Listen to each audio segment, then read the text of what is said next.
Assalamualaikum warahmatullahi wabarakatuh. Perkenalkan, nama saya Ahmad Dhani Arifyanto dari kelas PPSI Pagi B semester 5. Di sini saya akan menerangkan model-model pembelajaran inovatif.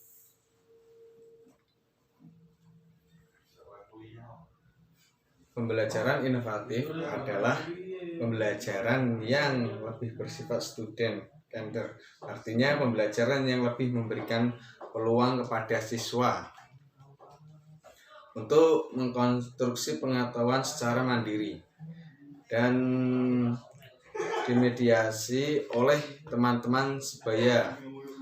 Pembelajaran inovatif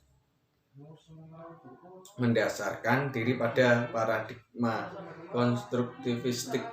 Pembelajaran inovatif biasanya berlandaskan paradigma konstruktivistik, membantu siswa untuk menginternalisasi, membentuk kembali atau mentransformasi informasi baru.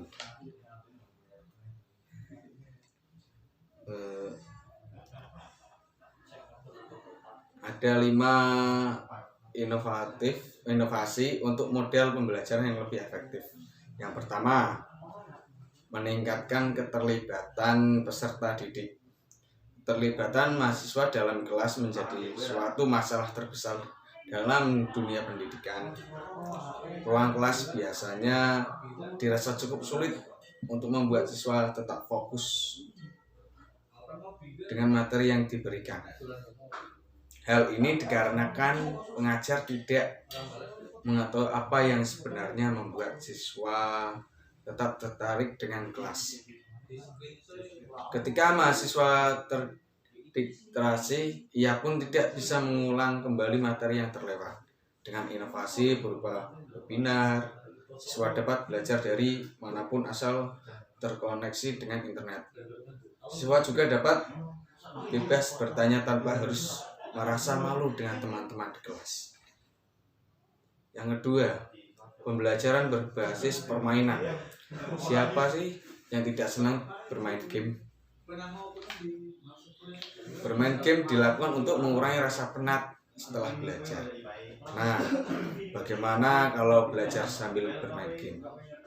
Suatu pendekatan di mana siswa belajar melalui permainan atau game disebut dengan game based learning atau GBL, atau pembelajaran berbasis permainan. Materi belajar disampaikan dalam bentuk permainan sehingga menjadi lebih menarik dan menyenangkan. Untuk motivasi siswa, GBL tidak hanya bermain tapi juga memberikan penghargaan agar siswa lebih terpacu untuk belajar. Penghargaan dapat berupa level, lencana, atau hadiah yang didapat siswa ketika menyelesaikan tugas tertentu. Yang ketiga, pembelajaran multimodal. Bagi sebagian orang, membaca adalah hal yang sangat menyenangkan dan dapat menjadi cara terbaik belajar bahasa asing. Namun, tidak semua orang memiliki kemampuan untuk membaca dan membayangkan materi pembelajaran. Pembelajaran multimodal dapat membantu siswa dan mengembangkan tulisan, gambar, gerakan, suara, tindakan, dan sebagainya. Pembelajaran akan menjadikan lebih efektif terutama untuk belajar bahasa asing. Metode ini dapat digunakan untuk membantu siswa dalam meningkatkan kosakata kamus bahasa Inggris, Jepang, Mandarin, atau bahasa asing lainnya. Yang keempat, pembelajaran jarak jauh. Di era digital ini, jarak seharusnya bukan lagi suatu masalah dalam dunia pendidikan. Melalui teknologi koneksi internet, kamu dapat belajar apapun dari siapapun. Ini universitas pun sudah ada yang online. Kehadiran secara fisik sudah bukan lagi masalah, yang berarti batasan semakin menghilang sehingga kamu bisa belajar apapun yang kamu kapanpun dan dimanapun.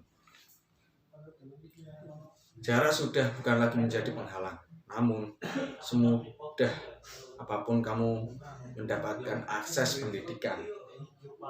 lewat internet.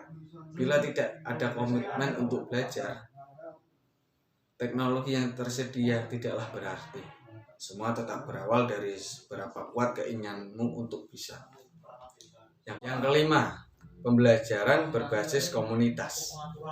Fungsi jejaring sosial kini tak melulu soal berkoneksi kembali dengan teman lama atau sanak keluarga yang tinggalnya jauh dari kamu. Kamu juga bisa menggunakan jejaring sosial untuk masuk ke dalam komunitas belajar. Misalnya, kamu sedang belajar bahasa Inggris, maka masuklah ke komunitas atau grup belajar bahasa Inggris dalam jejaring sosial.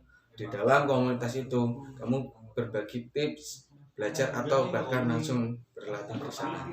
Cukup sekian dari materi dari saya. Wassalamualaikum warahmatullahi wabarakatuh.